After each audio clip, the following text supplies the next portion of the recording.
Hello everyone, and welcome back to my channel, Live a Thousand Lives. My name's Janaea. If you're new here, welcome to my channel. If you've been coming around for a while, thank you so much for joining me once again. Today, I'm going to do a tag for you guys. I'm going to do the Harry Potter spell book tag. So, let's get into this tag.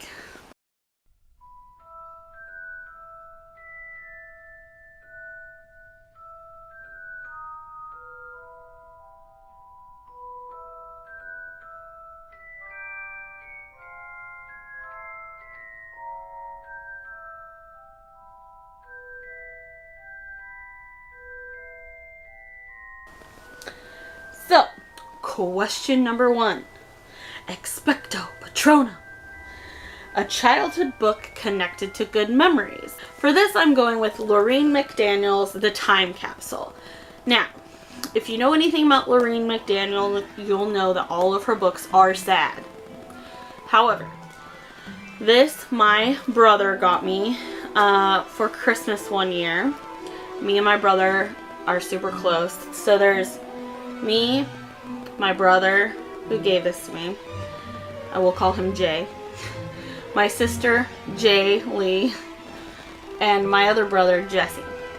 So, my brother Jay got this for me. Yes, we're all named Jays. I know, my parents are crazy. My brother Jay got this for me, and we were super close when he bought this for me. And even though the book is sad, it still has kind of a happy ending, and it just reminds me how close we used to be, because, you know, when you grow up, you kind of fall apart. It's kind of sad. But this has really good feels for me. So, yeah. Question number 2. Expelliarmus. A book that took you by surprise. So for this, I'm going with Dark Matter by Blake Crouch. This took me by surprise because I wasn't sure I was going to like this book. I don't like science very much, or at least studying science. Like, I like the idea of science, but I don't follow science. So I was really skeptical to read this. Everyone who talked about it said good things about it, and my favorite author, Harlan Coben, blurbed it on the back. So I was like, gots to check this out. So, this really surprised me. I ended up giving it a 5 out of 5 stars, and I think everyone should read it. It's so good. Number 3, Prior Incantata. Last book you read. Unfortunately, it was Gone Girl by Gillian Flynn. Yeah, I don't have much good to say about this. So, yeah. There's going to be a rant video up on my channel. If it comes up before this goes up, I will let you know. I'll link it in the description box. But yeah, I gave it like a 2 out of 5, and I think that's generous. So this is the last book I read. Question number 4. Alohomora. A book that introduced you to a genre you had not before considered. For that, I'm going with Unplugged by Donna Fataris, because this is a science fiction book, and I would never have gotten into science fiction if it were not for this book. I read Dark Matter after this, and so this book helped me get into science fiction. So I think I will be reading some more science fiction soon. But this would be that book. Number 5, Ridiculous.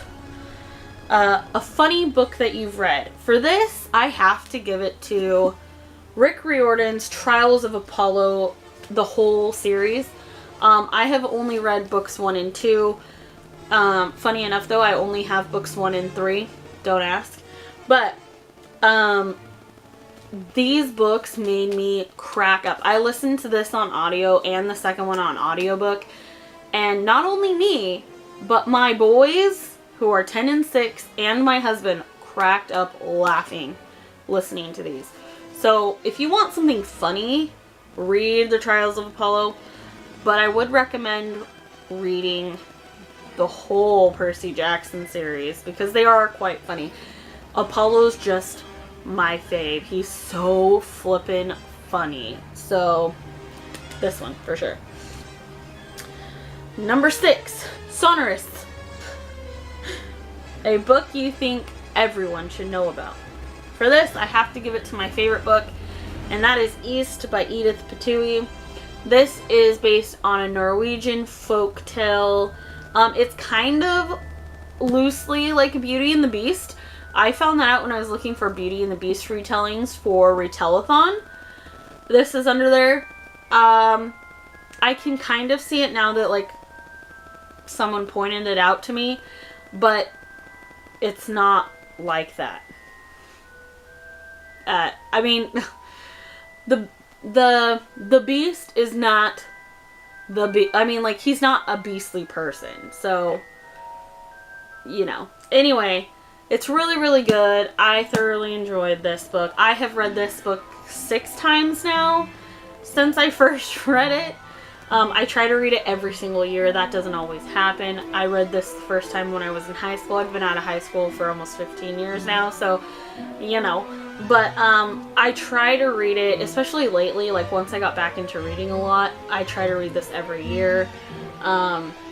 It is really, really good. If you want a polar fantasy type of book, this is a good one to check out. And I will be honest, it is kind of hard to find. I have 2 copies of this book because they're extremely hard to find. I bought 2 copies at once because they're hard to find. You cannot find them in a bookstore anymore. You can only find them online, and sometimes that's even really hard. So if I find out where they're hiding them, I will leave links in the description below for you, but do definitely check it out. I know my library still has it, so check your library. But yeah, around where I live, it is really hard to find unless you go online, which I bought both my copies on. I think I bought 1 copy on Amazon and the other one on Powell's, so yeah. Okay, number 7, Obliviate. Read a book or spoiler you would like to forget. Please don't hate me, but I would love to forget Night Film by, I believe it's Maria Peschel. Or Marissa Peschel. I can't even remember her name. I hated that book with a passion. I have a rant video on my channel about that book. I will link it down below for you. I wish I could forget because it was awful. It was awful. At least in my opinion, it was awful. And we read it for a book club that I was hosting at the time. Nobody liked it. It wasn't just me. So, I don't know, maybe we're the weird people, but it's not good. Number 8, Imperio. A book you had to read for school. So I don't have the physical copy of this. I'll put a picture right here. I didn't have the physical copy of Night Film. I probably put a picture somewhere. But a book I had to read for school would be Of Mice and Men. It's the only book I remember liking, so that's what I'm going with. Number 9, Crucio. A book that was painful to read. I don't have this book either. I do still own this book, but it's put away in storage because even though it's beautiful and I wanted it on my shelves, I could not justify having it on my shelves because I hated it so much. And that is The Surface Breaks by Louise O'Neill. Just don't. Do not read the book. It is awful. I have a rant review about that one as well, so it'll go up. I'll do the description thingy so you can watch it if you want and learn my thoughts about it. I also will put up Common Spence's review on The Surface Breaks because it is freaking hilarious and he's so good at his rant videos. Okay, number 10, the last question. Avada Kedavra. A book that could kill you, and then it says interpret as you will. So for this, I'm not going with like could kill you because of boredom or could kill you because it's dumb or whatever. I'm going with if this book were alive, you'd be dead. Okay, or if this character were alive, you'd be dead. And that is The Last Nom Sorrow by Kristen Cicilari.